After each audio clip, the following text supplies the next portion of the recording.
আর বাংলাদেশের কিছু চুপাকা দেয়া নিয়ে আছে 40 বছর আগে নবীকে নবী হিসেবে মানে না। 40 বছর বয়সে নাকি নবুয়ত পায়া নাকি নবী হয়েছে, এর আগে নাকি নবী ছিল না। মুহাম্মদ সাল্লাল্লাহু আলাইহি সাল্লাম 40 বছর বয়সে নবী হয়েছে, তার আগে নবী ছিলেন না কি? তাহেরি বলেছে এই আকীদার লোক কাফের।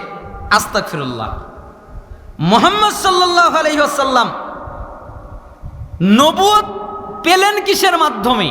তার উপরে যখন কোরআন নাজিল হলো তার মাধ্যমেই তো, তাই না? কোরআন যখন নাজিল হলো তিনিই তো তখন নবুয়ত পেলেন, নবী হলেন, তাই না?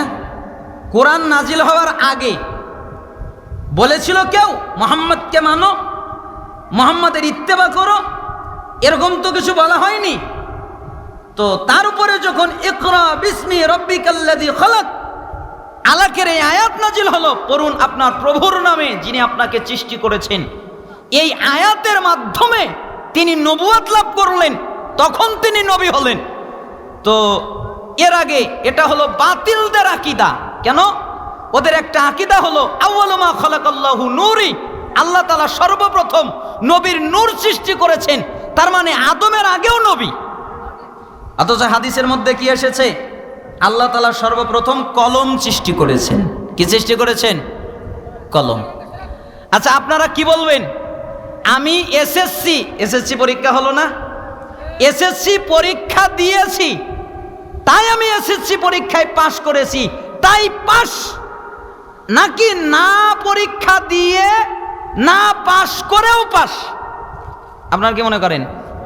পরীক্ষা দিয়ে পাশ করার পরে পাশ, না না পরীক্ষা দিয়ে না পাশ করে পাশ? পরীক্ষা দিয়ে পাশ করার পরে পাশ। কেতা হবে কেন? তাকদীরে তো আছেই, আগেই তো লিখে রেখেছেন। আল্লাহ তাআলা আসমান জমিন সৃষ্টির, সবকিছু সৃষ্টির 50,000 বছর আগে মানুষের তাকদীর লিখে রেখেছেন। ওই দিনই তো লিখে রেখেছেন যে আমি এসএসসি পরীক্ষা দিব, আবার এটা দেখা লাগবে কেন? কথা বোঝেননি? এরকম যুক্তি তর্ক করলে অনেক দূর চলে যাওয়া যায়। এই জন্য বিশুদ্ধ আকীদা হচ্ছে রাসূল সাল্লাল্লাহু আলাইহি সাল্লাম 40 বছরে কয়েকদিন কম বেশি তিনি নবুয়ত পেয়েছেন, তখন থেকে তিনি বিশ্বনবী মুহাম্মদ সাল্লাল্লাহু আলাইহি সাল্লাম, তখন থেকে তার আনুগত্য করা, ইত্তেবা করা আমাদের জন্য জরুরি হয়ে গেছে।